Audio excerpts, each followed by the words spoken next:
Mesdames, je suis toujours très heureux d'être ici parmi vous à l'invitation de notre ami, de notre maître, Rabbi Torjman, Rabbi Chaim Torjman, et dans une synagogue aussi belle, aussi éclairée, aussi lumineuse. C'est très motivant. Parce que dans un monde où ceux qui en parlent, vous entendez maintenant? Voilà. Dans un monde où ceux qui parlent de l'actualité, ceux qui parlent des événements, mais aussi ceux qui parlent parfois même de la Torah, eh bien, s'expriment en des termes qui ne sont pas toujours lumineux. Donc, créer des conditions pour s'entourer à la fois d'une luminosité au sens terrestre et physique du terme, mais surtout pour faire émerger une lumière réelle, morale, spirituelle, d'intégrité, de droiture.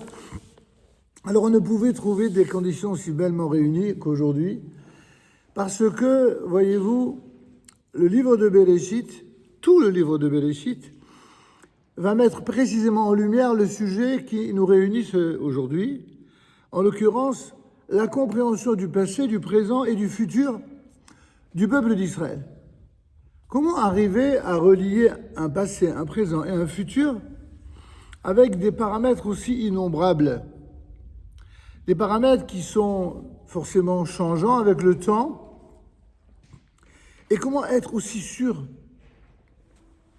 d'avoir précisément un regard qui soit lumineux, qui soit vrai? Je dis bien vrai, pas objectif.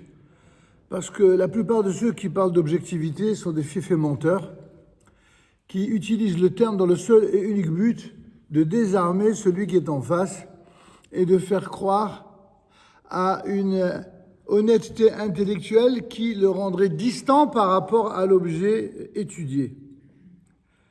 La Torah vient et nous dit que l'objectivité, au sens où certains l'attribuent, il n'y a que Dieu qui en est capable. Tandis que l'être humain est toujours subjectif. Mais cette subjectivité, elle est tout à fait voulue, souhaitée par la Torah. On n'a aucun problème à assumer ce devoir de subjectivité parce que seule subjectivité permet d'endosser une responsabilité.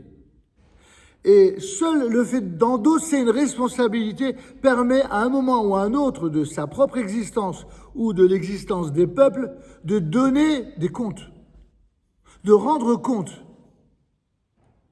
C'est ce que d'ailleurs nos sages nous disent avec leurs mots en disant « Sache où tu vas, sache vers où tu vas et surtout devant qui un jour tu seras amené à rendre des comptes. » L'énoncé exact c'est « Da'me aïn bata » sache d'où tu viens. « Ul'an ata oler » et vers où tu vas. « Velifnemi ata atid liten dit » et devant qui tu seras un jour appelé à rendre compte. Et la réponse, elle n'est pas très glamour, elle n'est pas très élégante, c'est le moins qu'on puisse dire. Elle est très crue, comme parfois le sont les sages, pas du tout pour être désobligeant, mais pour rappeler l'être humain à la vérité, que la vérité, on ne compose pas avec elle.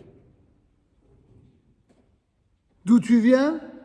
Tu viens d'une semence qui n'a pu mettre le jour et la vie que par sa putréfaction. En termes un peu plus délicats, c'est sur la base de l'autodestruction d'une graine d'origine que va éclore la vie. D'où tu viens d'une semence en putréfaction. Là, moi, il y avait des façons plus belles et plus originales et plus poétiques de l'exprimer. Non. Chachamim, on ne dit pas. C'est ça, que celui qui se prend pour ce qu'il n'est pas, surtout ceux qui se prennent pour Dieu, on lui dit pour qui tu te prends? À la base, tu es exactement comme tout le monde. Tu es le résultat d'une semence en putréfaction. Et pour ceux qui en seraient choqués, vous allez voir la suite, c'est pas mieux. Ça, c'est d'où tu viens. Où tu vas, l'ifne limkom afar rima vetona, là où il y a le lieu de Rima. Vous savez qu'est-ce que ça veut dire Rima? Vous avez entendu souvent parler de Rima ces derniers temps. Rima, c'est la vermine. On n'a jamais vu quelqu'un porter aussi bien son nom. Rima, c'est la vermine. Donc, mais là, en l'occurrence, on ne s'adresse pas qu'à elle. On s'adresse à tout le monde, tous les êtres humains. Celui qui se prend pour je ne sais quoi, on lui dit, tu sais quoi, tu finiras comme tout le monde, Rima, là où il n'y a que la vermine, Vetolera, les vers de terre. Waouh, c'est encore moins délicat. Vélifne, mi atarati litendi, et devant qui tu seras appelé un jour à rendre compte, à donner des comptes. Bien sûr, vous vous en doutiez, devant le Saint béni soit-il, le roi des rois du monde, c'est-à-dire le souverain maître du monde, Akadosh Baruch Hu, Dieu. Le problème avec Dieu, si je puis m'exprimer ainsi humblement et sans aucunement blasphémer, c'est que tous ceux qui en parlent, ils sont toujours sur d'eux, tous. Que ce soit pour le glorifier, que ce soit pour parler en son nom, que ce soit pour prétendre des valeurs qui se référeraient à sa haute autorité, sa haute légitimité, que ce soit même pour le contrer naïvement, ou pour l'ignorer, voire empiétiner ses valeurs. Voyez-vous, quand on parle de Dieu, le moins qu'on puisse dire, c'est qu'on ne peut pas être objectif. On ne peut être que subjectif. Eh bien, nous sommes le peuple de Dieu. Quand je dis nous, je parle du peuple qui a été choisi par lui dans ce but-là, le peuple d'Israël. Et tous les peuples de la terre ont précisément, aux yeux, au cœur et à l'âme du peuple d'Israël, tous les peuples ont une importance éminemment grande et éminemment élevée. Et ceci étant tellement vrai que c'est précisément pour cette raison-là que l'Éternel a décidé de nous choisir parmi tous les peuples afin d'amener à l'ensemble de ces peuples-là, à l'image de ce que va faire Abraham, eh bien, une lumière qui ne sera pas une lumière idéologique, comme la plupart de ceux qui prennent la parole dans différents cercles de réflexion ou d'expression. C'est une lumière qui émane directement, évidemment de notre point de vue, bien sûr, de par notre tradition, qui vient et qui émane directement de Hakadosh Baruch Hu, et qui nous est en quelque sorte présenté, expliqué, explicité par les sages d'Israël, parce que sans leur lumière, leur propre lumière, il est effectivement difficile de cerner cette lumière insondable qui est celle du puissant maître du monde. Pour autant, parler ainsi, c'est s'exposer aux attaques de ceux qui sont des idolâtres d'un genre presque nouveau, depuis au moins 200 ans, les idolâtres du cerveau humain. Ceux qui ont décidé de remplacer Dieu par le cerveau. Le judaïsme de la tradition, en passant bien sûr d'abord par son principal réceptacle, Moïse, mais qui passe également par tous les maîtres d'Israël jusqu'aux maîtres de notre génération.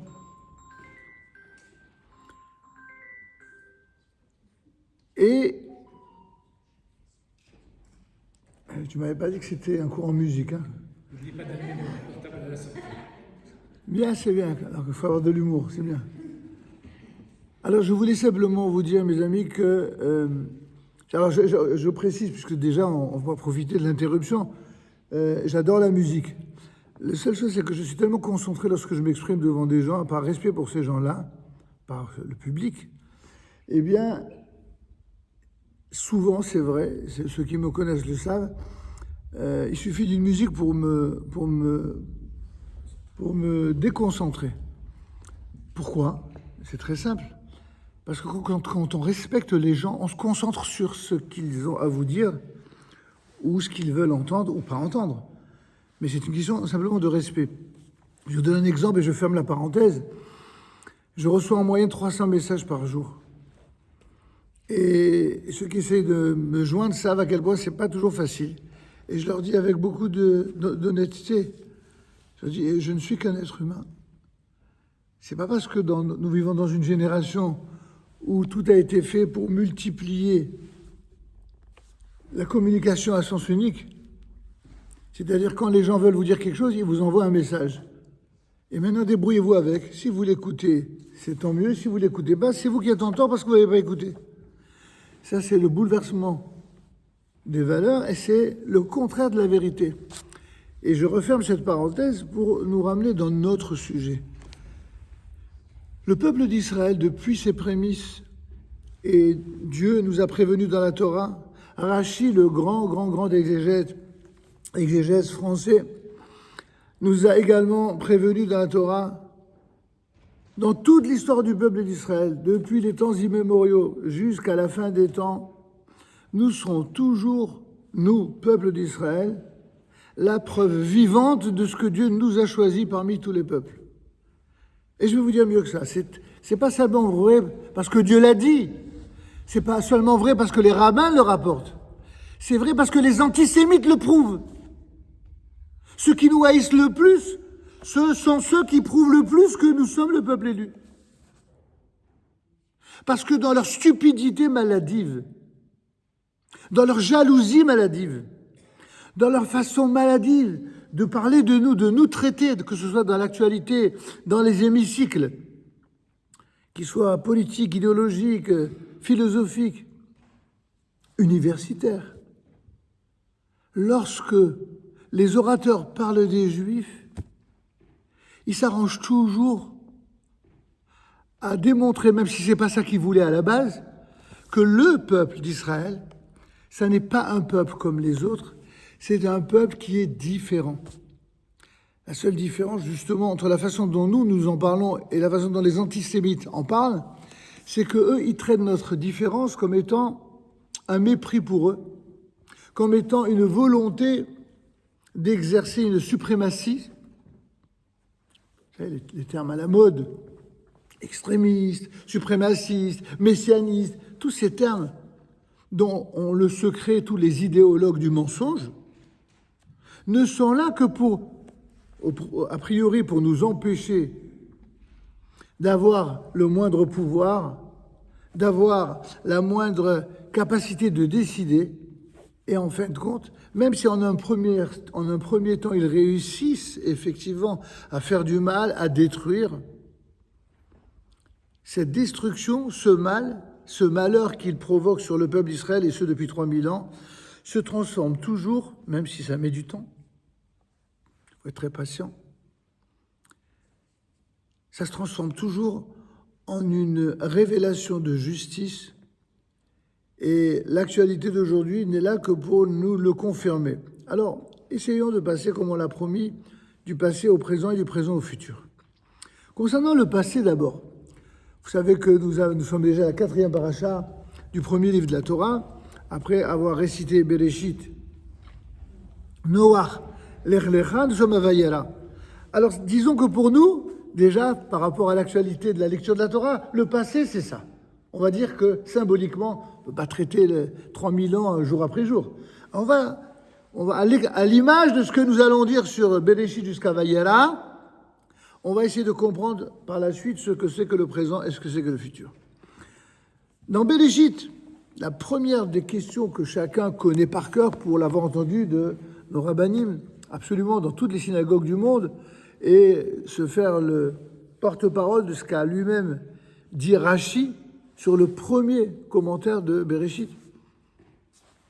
Comment se fait-il que Dieu a décidé de commencer la Torah par Bereshit et pas par Achodesh Hazeh Lachem Rosh Chodashim, ce mois-ci sera pour vous le premier de toutes les néoménies, c'est-à-dire de tous les Rosh Chodesh. Pour ceux qui connaissent l'expression, le nouveau mois hébraïque, ça s'appelle Rosh Chodesh.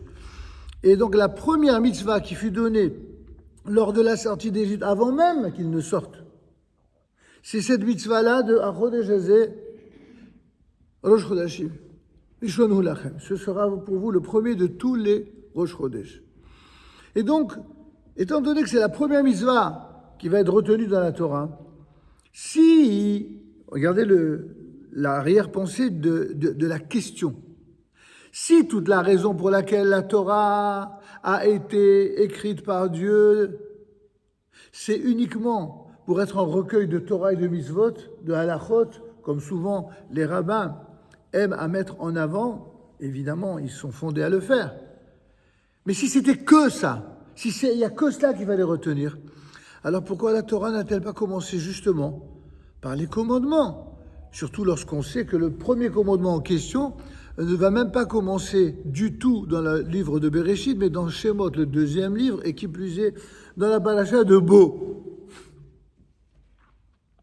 La deuxième paracha. Bo. Vous imaginez? La deuxième paracha. Et alors on ne comprend rien. Si la Torah a été donnée que pour les mitzvot, alors on aurait dû commencer par cela. Ah, pourquoi la Torah a-t-elle commencé par Bereshit? Pour deux raisons au moins, parmi les multiples raisons évoquées par nos sages, deux essentielles. La première, pour rappeler à l'ensemble des générations de l'époque, du passé donc, mais aussi du présent et de l'avenir, que ce monde, il n'est pas venu du hasard, ni d'un Big Bang, ni d'explosion métaphysique, non. Ce monde a bel et bien eu un créateur qui fut à l'origine de tout ce qui a succédé, mais qui fut même à l'origine de ce qui a précédé. En effet, je ne vais pas m'attarder ici, ce n'est pas le but, mais quand même, dans le 10e chapitre du Midrash Rabbah, il est expliqué par nos sages que Dieu a créé plusieurs mondes successifs. Et que lorsque dans Bereshit, nous parlons de Bereshit, le fameux au commencement, Dieu créa le ciel et la terre, il s'agit du dernier des mondes créés par Dieu. Et que les mondes antérieurs ont bel et bien été créés par lui, mais ça intéresse peut-être évidemment les scientifiques, pour avoir toute une doctrine sur le Néandertal, sur Cro-Magnon, sur Lily, sur ce qui vous voulez, Lucie. Mais ça s'intéresse le scientifique, pourquoi pas, c'est très respectable. Mais ça n'intéresse pas, en l'occurrence, sur le plan moral et spirituel, ça n'intéresse pas les Talmid Chachamim, en tout cas pas plus que de la simple culture générale. La Torah n'a pas été donnée simplement pour briller intellectuellement. La Torah, bien sûr qu'avec tout le respect qu'on a pour le brillant intellectuel, c'est ô combien agréable de constater le brillant intellectuel de ceux qui sont capables d'utiliser leur cerveau pour être rapides et pas être des cerfs-volants, mais simplement pas de s'envoler dans des envolées lyriques ou voire sans aucun contenu. Oui, bien sûr que l'intellect est très important. Mais pourquoi l'intellect est important? Parce qu'il est le siège du cerveau, lequel lui-même est nourri par quelque chose de bien, bien plus grand, qui est l'âme. Or, l'âme, ça n'est pas quelque chose qui est quantifiable véritablement, peut-être symboliquement, mais pas véritablement, d'une façon terrestre, d'une façon corporelle. L'âme, essayez de décrire l'âme. Bon, ceux qui sont poètes, ou qui sont musiciens, ou qui sont peintres, ou qui sont drogués, ils sont capables de parler de l'âme d'une certaine manière. Mais lorsqu'on parle de l'âme dans la Torah, on en parle d'une toute autre façon. L'âme, c'est l'expression directe d'une parcelle de Dieu dont Dieu nous a gratifiés pour faire vivre et vibrer l'ensemble des fonctions corporelles que Hachem a mis à notre disposition pour parcourir ce fameux parcours dit terrestre. En moyenne, durant 70 ou 80 ans, pour ceux qui ont une bracha meyuchedet, une bénédiction tout à fait singulière, ça peut aller même jusqu'à 120 ans. Au-delà, c'est difficile d'imaginer, même si on dit toujours Almea Vesrim, n'est-ce pas? Jusqu'à 120 ans. Vous connaissez il y avait une synagogue. 120. Il y a quelqu'un qui était connu dans une synagogue, je me souviens c'est une histoire vraie.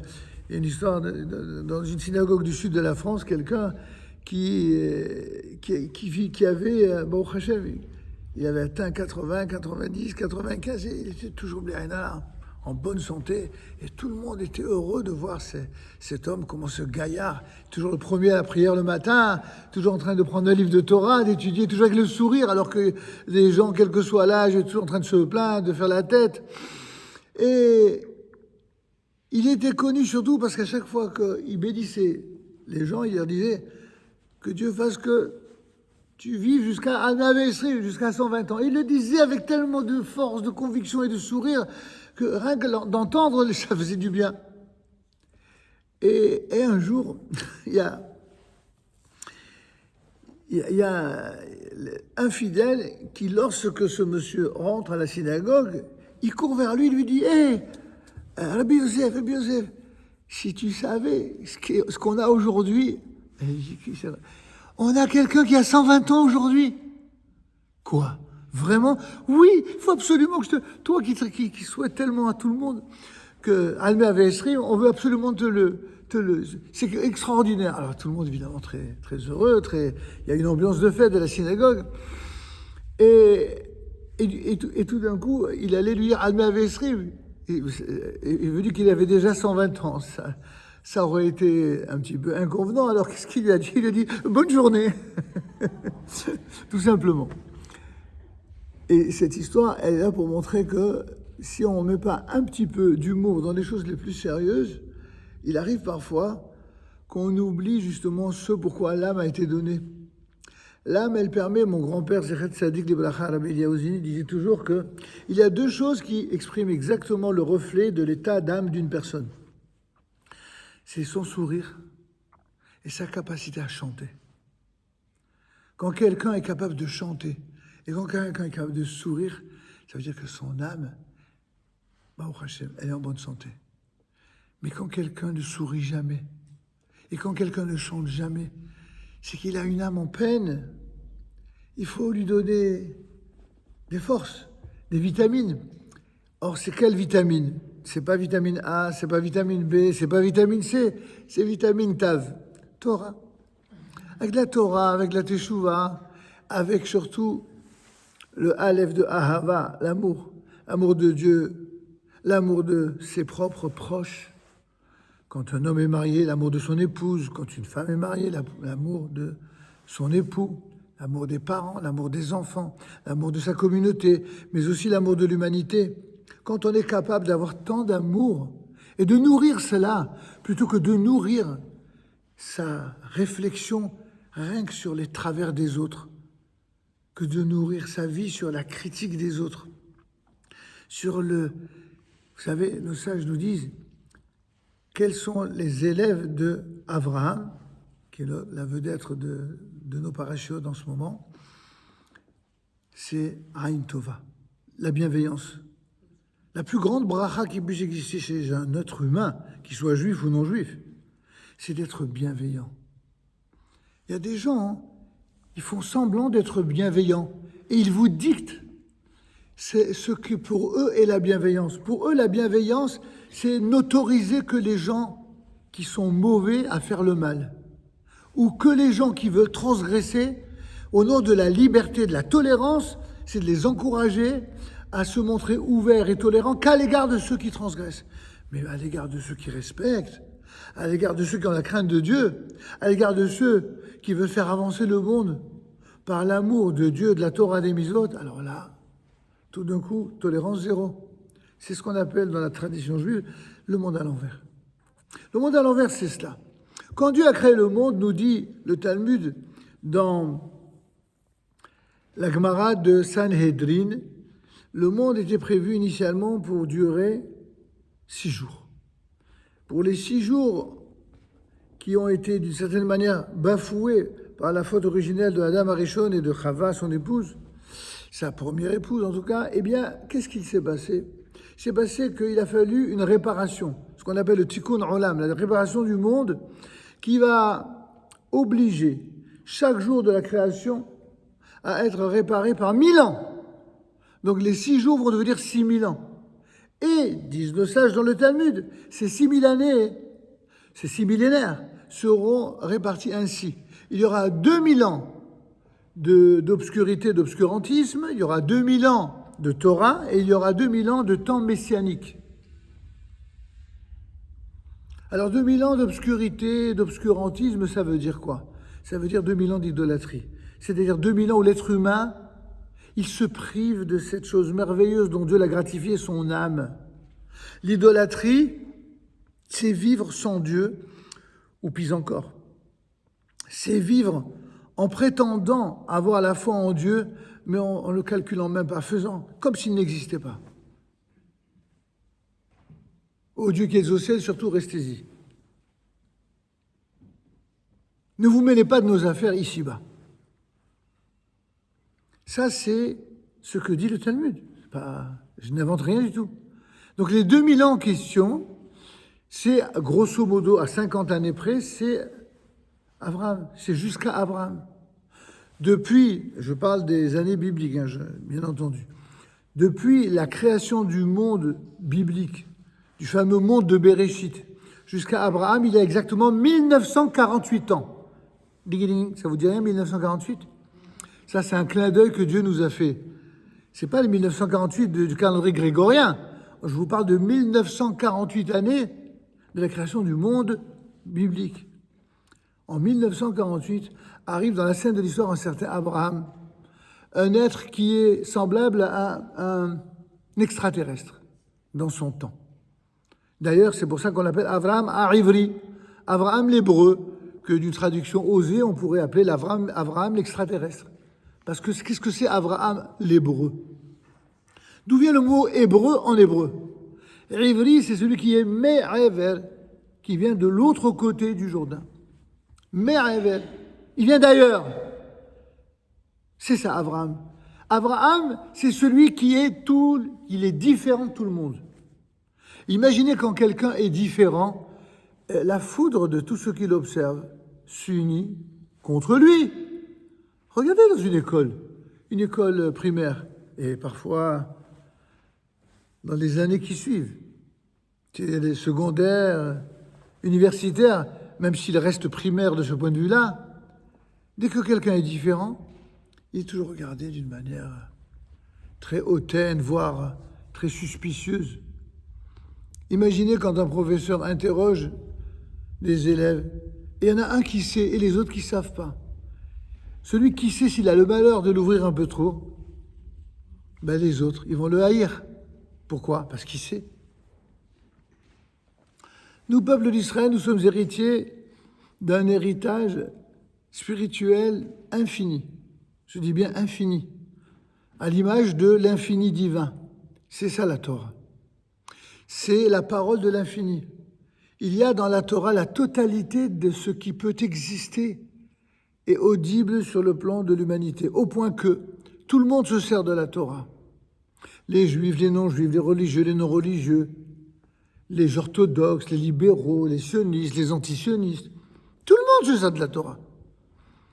Et même les insoumis, que ce soit les insoumis à Dieu, les insoumis à la loi, les insoumis à l'amour de leur pays, toute forme d'insoumission amène aussi, tôt ou tard, à utiliser des choses qui ont été recueillies dans la Torah, évidemment sans jamais le dire, parce que les voleurs n'ont même pas la décence de dire où est-ce qu'ils ont volé. Ils volent, c'est tout. La plupart des nations, on va dire plus délicatement, emprunté. Et quels emprunts? Dans la Torah, tous ceux dont ils prétendent aujourd'hui être les porte-paroles. Pendant des siècles, au nom de de l'amour du prochain, on a brûlé des Juifs. Alors que l'amour du prochain a été enseigné dans la Torah. Dans les vidéos que vous pouvez observer ici ou là, qui sont très idéologiques, vous avez l'impression que l'amour du prochain, ça a été écrit dans je ne sais quel évangile, dans le Nouveau Testament, ce qu'ils appellent le Nouveau Testament. Mais ils se donnent même plus la peine de dire que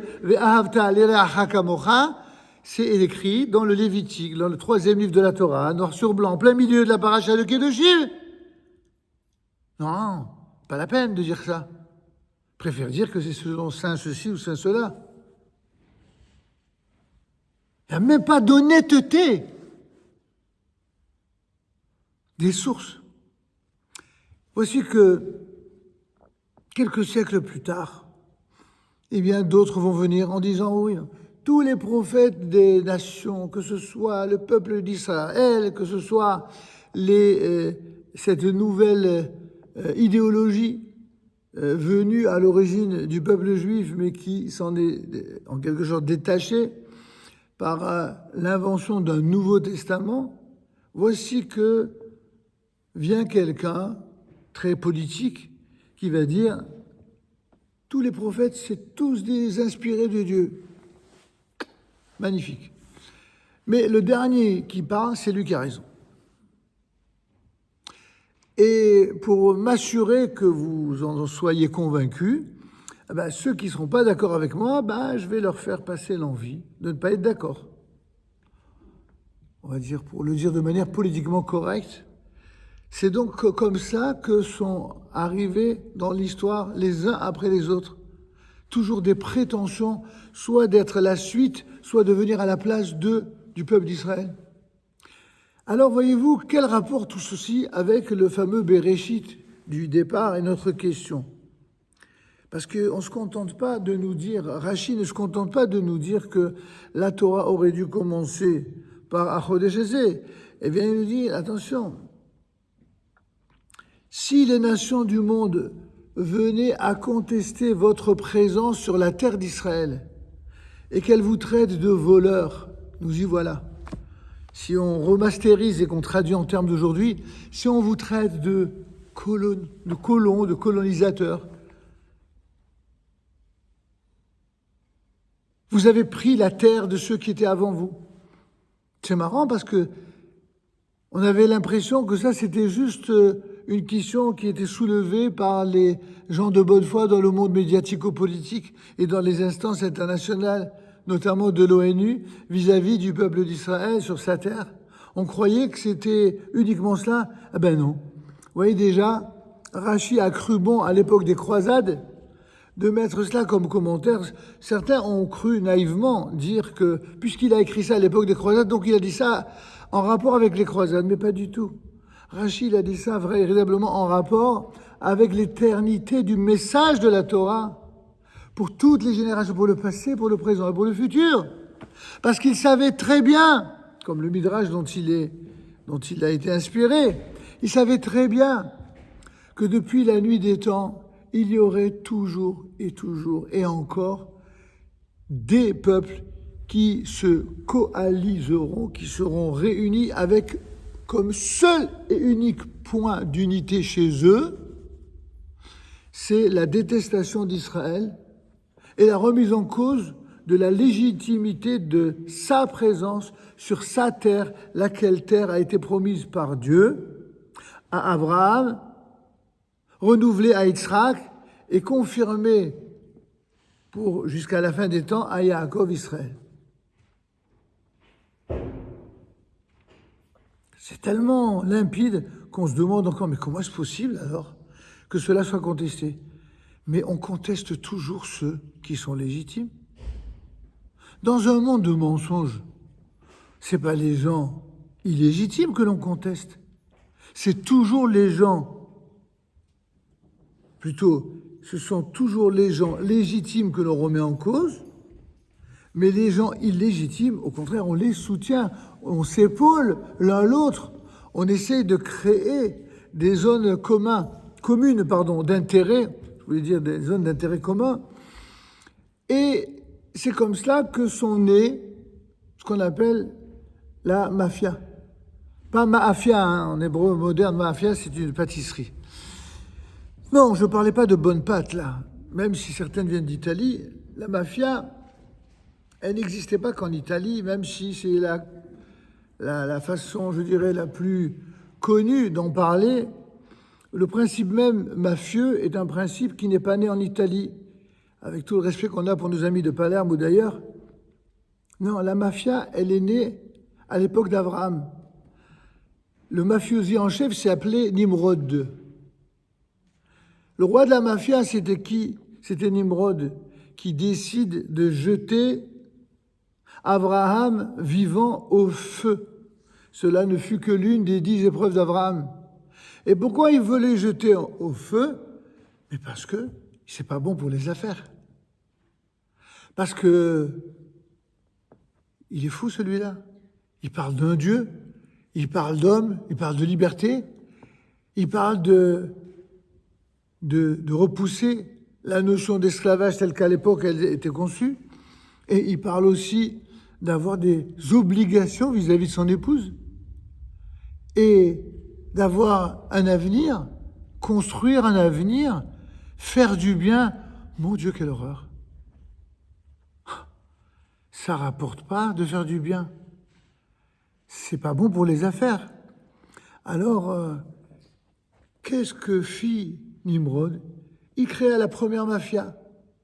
Au lieu de le faire dans un bas-fond d'un restaurant, je ne sais où, en Europe ou ailleurs, ça peut être en Italie, ça peut être aux États-Unis, ça peut être même en France, ça peut être partout.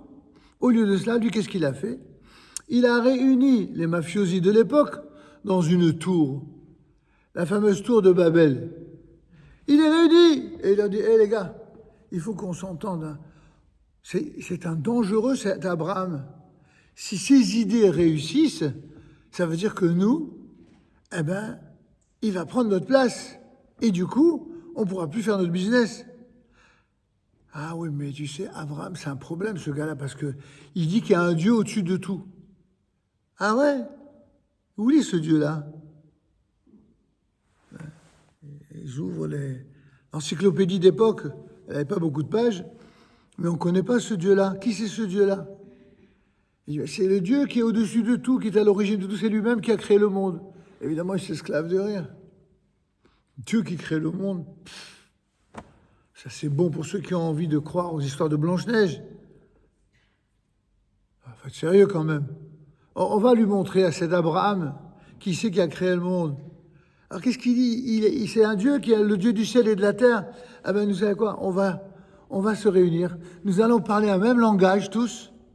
On va aller au sommet de cette tour. Vous prenez vos meilleurs archers et on va tuer ce fameux Dieu du ciel.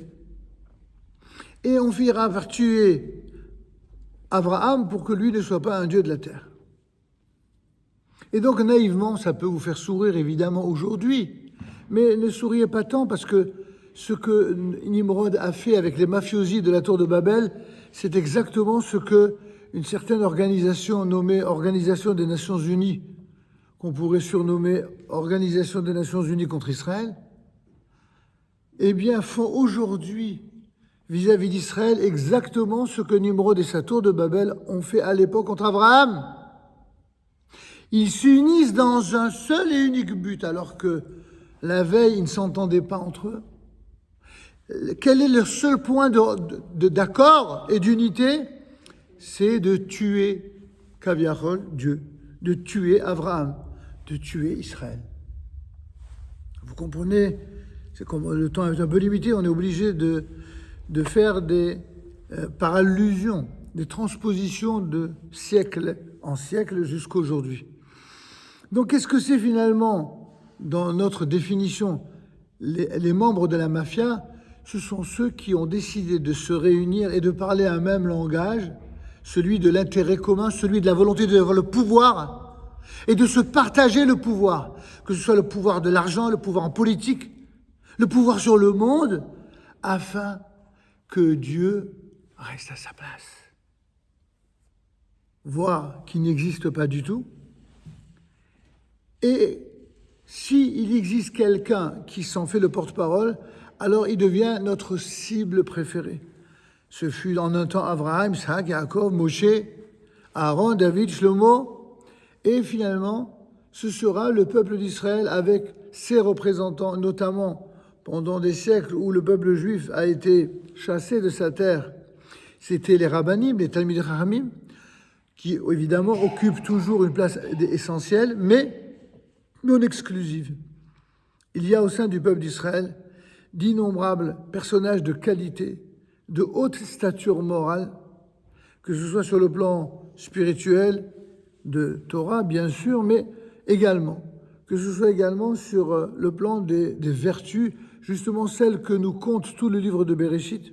On a dit à l'instant que si la Torah, en termes de mitzvot, commence à Shemot, c'est justement pour nous apprendre que dans tout le livre de Bereshit, on apprend et d'Abraham, et d'Yitzhak, et d'Yaakov, mais aussi de leurs épouses, les matriarches d'Israël, Sarah, Rivka, Rachel et Léa, nous apprenons qu'est-ce que, comme j'avais dit, je me suis permis cette sorte de légèreté de langage, nos top modèles à nous.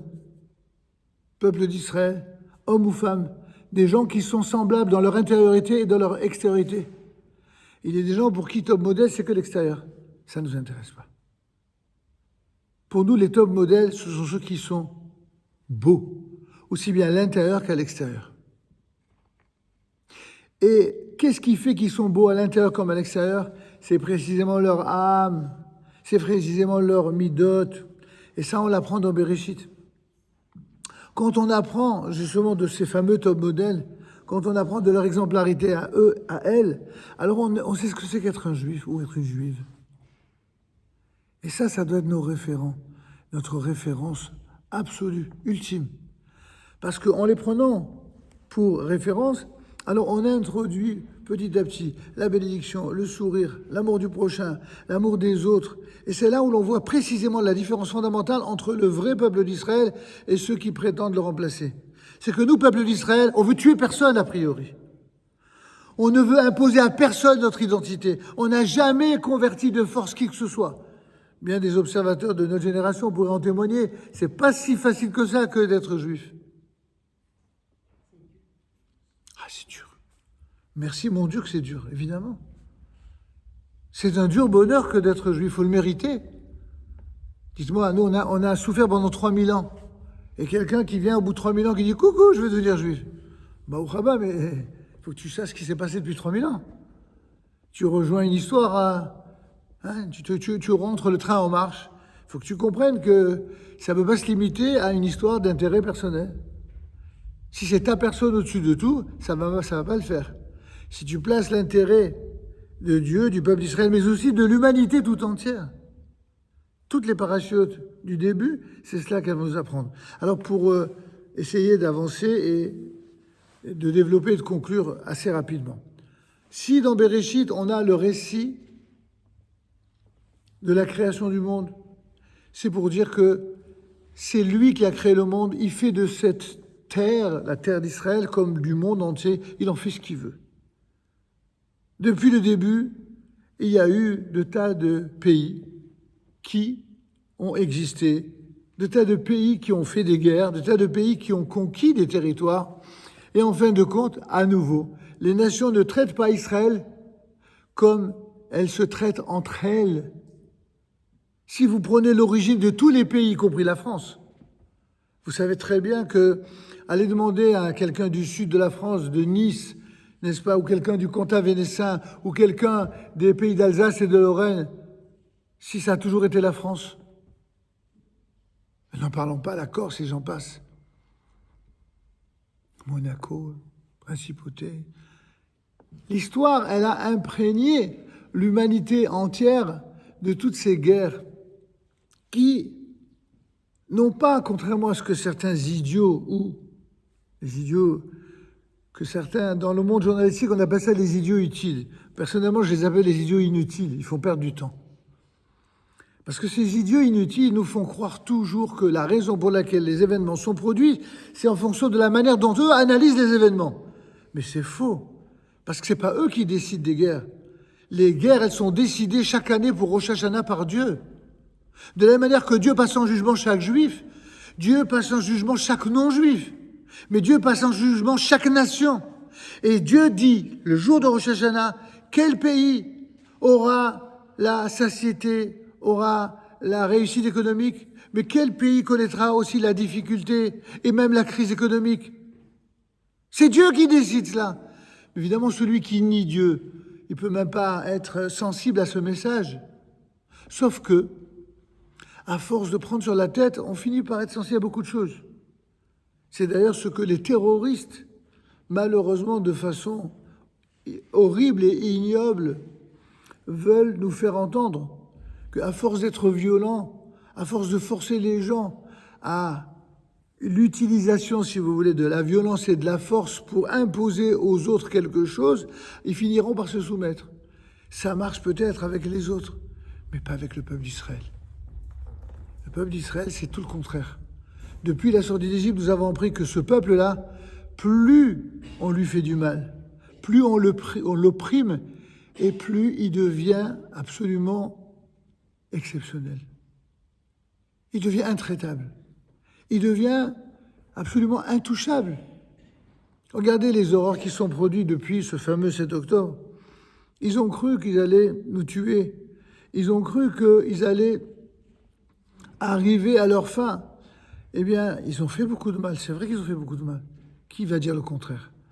Ils ont tué, violé, sacrifié. Ils ont été horribles. Mais la seule chose qu'ils ont permis, c'est de montrer l'état dans lequel le monde se trouve. Ils ont montré comment la pourriture, elle existe dans le monde entier, et pas seulement chez les terroristes. Elle existe aussi chez ceux qui les soutiennent. Et ça, c'est à travers les universités, à travers les chancelleries. Voilà ce que ça a montré. Mais ça a montré aussi que le peuple d'Israël avait en son sein des êtres d'exception qui vont non seulement rétablir les choses, qui vont non seulement faire effectivement justice et non pas vengeance comme les imbéciles aiment. C'est incroyable. Quand c'est les Juifs qui font justice, c'est de la vengeance. Regardez l'antisémitisme, comment il perdure jusque dans le choix des mots. C'est incroyable. Alors, tout ça, Rachi, au nom du Midrash, nous avait prévenu. Si on vous traite de voleurs, que vous avez conquis la terre des 7 peuplades, si on vous traite de colons, en termes d'aujourd'hui, alors vous leur dites, écoutez les gars, calmez-vous, détendez-vous. Cette terre-là, elle a été créée par Dieu. Dieu, il la donne à qui il veut, il la reprend quand il veut, et il la redonne à qui il veut. C'est comme ça, que ça vous plaise ou non. Évidemment, mon père, à l'abbé Shimon, disait toujours, mais ça peut convaincre quelqu'un qui est, entre guillemets, religieux, ou quelqu'un qui a la foi, qu'elle soit juive, chrétienne ou autre. C'est quelqu'un qui a la foi dans ce que dit le message biblique. Mais quelqu'un qui, de toute façon, a décidé d'emblée qui n'avait aucun rapport avec Dieu. Quelqu'un qui est de l'école de Nimrod, qui veut tuer Dieu, naïvement. Est-ce que c'est la réponse à donner? Et c'est ça ce que mon père disait. Il dit, c'est ça le plus grand chidouche de Rachi. Rachi n'était pas obligé de nous donner cette réponse-là. Il aurait pu simplement nous donner la réponse qu'il y a dans la paracha de l'Echlecha. Lorsque la terre fut divisée en 3 grandes parties, entre Shem, Ham et Yafet, l'endroit qui s'appelle aujourd'hui Eretz Israël et qui s'appelait autrefois Eretz Kenan. Pourquoi il s'appelait Eretz Kenan? Parce que Kenaran, le frère de foot, aucun rapport avec le sport, hein, le frère de foot, Kenan et foot, c'était les enfants de qui? Ils étaient les enfants de Ham. Ils n'étaient pas les enfants de Shem. Or, la terre d'Israël était dans le domaine d'attribution des enfants de Shem. Ça veut donc dire que le premier colon de l'histoire, c'est qui? C'est Kenan. Pourquoi Rachi n'a-t-il pas répondu? C'est ça le développement de mon père, un chidouche magnifique. Pourquoi Rachi n'a pas dit, mais quoi? Vous nous traitez de colons, vous nous traitez de voleurs, mais c'est vous qui êtes des voleurs. Vous avez conquis cette terre, vous avez colonisé cette terre, alors que ce n'était pas la vôtre. Il aurait dû répondre cela. Eh bien, c'est pas ça que Rachi a expliqué. Croyez-moi que Rachi connaissait la Torah mieux que vous et moi réunis. Il aurait très bien pu répondre ça. Non, il dit pas ça. Il donne une autre réponse. Il dit la réponse, et c'est là le chidouche. Il dit non, pourquoi il dit cette terre, elle appartient à Dieu? Et Dieu la donne à qui il veut. Il donne un autre argument. C'est l'argument de droit divin, qui est le contraire du droit international dont se servent les mafiosi des temps modernes pour contrer Israël. Et c'est exactement ça le chidouche de Rachi. À la fin des temps, il y aura des mafiosi d'un genre nouveau qui ressemblent aux mafiosi de l'époque de Nimrod, qui ressembleront aux mafiosi de ceux, pour des raisons purement argent, n'est-ce pas, aux États-Unis ou en Italie ou ailleurs, qui se répartissent les terres et les quartiers pour toucher des dividendes. Il y aura à la fin des temps des gens qui vont se réunir dans une nouvelle organisation des Nations Unies contre Israël. ONUCI, c'est pas une invention, c'est une réalité. Et cette organisation-là, ce machin, comme disait De Gaulle, elle n'a servi depuis sa création qu'à une seule chose d'effectif sur le plan constructif, c'est la reconnaissance de l'État juif en terre d'Israël. À cette époque-là, pour paraphraser une phrase magnifique de Zichrono Libracha, du professeur André Neher, ils ont refait leur âme.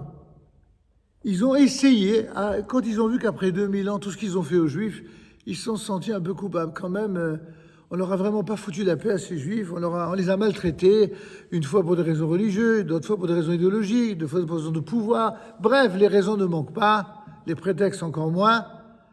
Alors, si pour une fois, on peut leur concéder après tout, il y a quand même un lien avec la Bible, allez, on va leur donner, on va leur reconnaître comme ça, ouf, ils nous saouleront plus avec la Shoah. Mais que nenni, au contraire. C'est exactement le contraire qui s'est passé.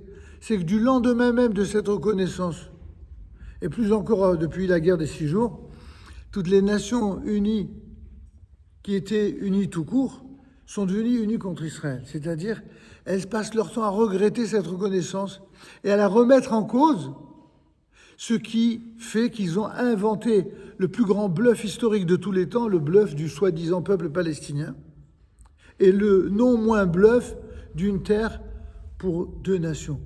Imaginez, on aurait dû dire une terre pour 2 nations à la Mecque, une terre pour 2 nations au Vatican, une terre pour 2 nations à l'Élysée, tant qu'on y est. Non.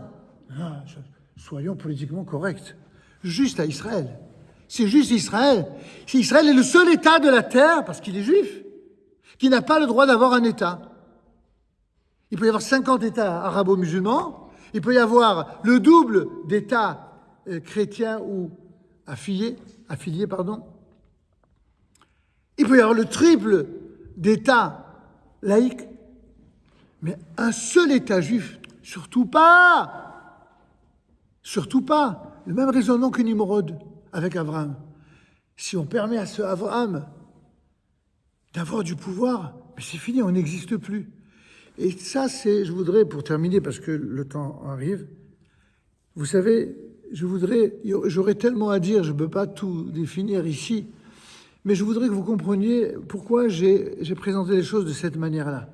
Apparemment un peu légère, ou en tout cas, on va dans tous les sens, dans le passé, dans le présent, dans le futur, pour que vous compreniez que la trame idéologique de l'arrière-pensée des nations, c'est en fin de compte ce qui en un premier temps fait du mal aux Juifs, mais qui leur fait du mal à elles-mêmes. Si ces nations avaient compris à quel point c'est de notre état à nous, que ce soit état moral, spirituel, que ce soit l'état d'Israël, que ce soit l'état des relations internationales, si ils avaient compris ce qu'on a dit dans la paracha la semaine dernière, seront bénis par toi tous les peuples de la terre, qui veulent vraiment la bracha. Ils ont la recette. Soutenez Israël et vous verrez, vous aurez la bracha. Arrêtez de vous opposer au seul pays sur la terre qui ne recherche qu'à faire du bien. Parce que c'est dans ses gènes, c'est parce que c'est dans sa Torah, c'est parce que c'est dans son ADN, dans son gène génético-spirituel, que de vouloir utiliser la force non pas pour bouffer les autres, non pas pour dominer le monde comme les complotistes en font toujours procès d'intention, mais pour faire du bien. Et c'est ça la révolution d'Abraham, mes amis. Abraham Avinu, c'est celui qui, pour la première fois dans l'histoire, va dire, attention, faire du bien, c'est pas uniquement ne pas faire de mal. Parce qu'aujourd'hui, tu fais pas de mal, parce que tu n'as pas intérêt à en faire. Donc, comme disaient les gars du sud de la France, tu fais ta vie, je fais la mienne, n'est-ce pas? C'est-à-dire être égoïste. On ne peut pas être égoïste quand on est quelqu'un qui est en phase avec Dieu. Quand on est vraiment en phase avec Dieu, on ne doit que penser au pluriel et pas au singulier. Ah, vous avez dit pourtant, le peuple d'Israël a bien un message singulier. Oui, il a besoin d'un double message. Un message singulier, particulariste, et un message également universel. Or, lorsque le message singulier du peuple d'Israël est au service de l'universalité des nations, les nations ne supportant pas d'admettre que ce peuple a été choisi pour cela, alors ils préfèrent faire exactement le contraire. Ils sont unis contre le peuple d'Israël pour faire accroire que l'universel ne peut venir que des nations. Et c'est exactement le contraire qui est vrai que la Torah nous enseigne. Les nations ne pourront comprendre l'universel que lorsqu'elles comprendront ce que signifie un peuple choisi par Dieu dans le but d'apporter une lumière qui n'est pas une lumière de domination, qui n'est pas une lumière de conquête au sens peu élogieux dans la bouche de certains aujourd'hui, mais si ce n'est la conquête de la vérité, de l'intégrité, de la droiture, d'une lumière bienfaisante pour l'ensemble. Et voyez-vous, l'État d'Israël n'est peut-être pas parfait, comme tous les États modernes, comme tous les États qui sont menés par des personnages politiques, mais il n'en reste pas moins vrai qu'avec les imperfections connues ou moins, finalement, cet État-là finit toujours par générer des hommes fantastiques, exceptionnels. L'État d'Israël est l'État qui représente le peuple le plus beau du monde, le plus grand du monde. Pas la grandeur par le nombre, mais par la qualité, par sa capacité à générer de l'amour là où il, lui, ne reçoit souvent que de la méchanceté, de la malveillance. Et parce que nous sommes les descendants d'Abraham, Abraham dont nos sages dans le Talmud nous disent qu'est-ce qui caractérise les enfants d'Abraham? La bienveillance. Rayin Tova. Si vous avez 1000 façons d'interpréter les choses, dont 990 qui sont négatives et 10 qui sont positives, alors soyez de ceux qui interprètent les 10 qui sont positives. Cette manière d'être, cette manière de voir, cette manière de mettre en lumière et en valeur ce qu'il y a de positif, que ce soit chez un juif ou chez un non-juif, que ce soit dans l'État d'Israël ou les États du monde, dans tous les cas, il faut une force, une capacité exceptionnelle, ce que d'aucuns appellent en termes modernes la résilience. C'est un mot qui résilie peut-être les intérêts communs de tous ces ex-représentants des diverses mafias de la terre. C'est pas de la résilience, ça n'a rien à voir. C'est la capacité à être uni avec un Dieu unique. Et de cette capacité à être uni avec un Dieu unique, alors on génère par cette unité, cette même unité-là, une bénédiction qui, elle, va se propager à l'image du divin d'une façon infinie et d'une façon éternelle. C'est en tout cas la bracha que je souhaite du fond du cœur à chacun d'entre vous. Pardonnez-moi si je suis allé dans... Vous savez, le sujet m'invitait un peu à faire des va-et-vient entre à la fois le passé, le présent et le futur, entre l'actualité passée, l'actualité présente et le futur. J'aurais évidemment beaucoup à dire, surtout sur une conclusion heureuse, c'est que je vous annonce officiellement, aujourd'hui, on a enregistré comme ça, il y aura des témoins, et quel témoin kadosh qu'on a à côté de nous, c'est que tout ce qui va se passer en Israël dans les années à venir, ça ne va être que des bonnes nouvelles. Amen. Que des bonnes nouvelles, que des brachot, et pas simplement pour Israël. Parce qu'en Israël, on réussira, malgré les oppositions internes, à recréer une unité autour de l'essentiel, alors malgré les saboteurs qui existent encore, eh bien, on finira par créer l'unité au sein d'abord du peuple d'Israël. Et lorsqu'il y a, c'est ça ma conclusion, lorsqu'il y a une unité au sein du peuple d'Israël, il y aura également une unité chez les nations avec Israël. Mais lorsqu'il y a un désaccord, une méchanceté, une malveillance à l'intérieur d'Israël, c'est ce manque d'union-là qui crée l'unité chez les nations contre nous. Donc il ne faut pas se tromper. Dans quel ordre les choses doivent se faire? Il y a toujours quelqu'un qui doit donner l'exemple. C'est les rabbinés qui nous donnent l'exemple. C'est les parents qui donnent l'exemple aux enfants. Le peuple d'Israël doit donner l'exemple aux nations. Quand il fait cela de manière unitaire, alors les nations du monde seront prêtes à reconnaître cela et s'inscrire Be'ezrat Hashem dans le sillon de cette bénédiction et cette lumière. Amen et Amen. Merci beaucoup Rabbi Shlomo pour ce shiur extrêmement brillant. Et nous le remercions d'avoir pris son temps pour venir aussi nous partager avec nous cette étude. Je dois dire juste quand même, pour dire un mot de remerciement à notre ami Rabbi Chaim, c'est que, vous savez... J'enlève le micro, hein. Ouais, en vérité, je suis invité dans pas mal d'endroits, mais je dis pratiquement toujours non. Alors, c'est pas du tout pour faire le beau, c'est parce que je peux pas. J'enseigne toujours là où je suis, Et Rabbi Chaim, je ne sais pas lui dire non. J'étais pas sûr de pouvoir me libérer. Il m'a pas averti il y a si longtemps que ça. Non. Mais qu'est-ce que je t'ai dit? Je t'ai dit, je m'arrangerai. Ok. J'ai dit oui, Ok. parce que Hazak, bon, ça, je vous dirai hors micro. merci. À l'école, tout Voilà. fait. On va faire une pause.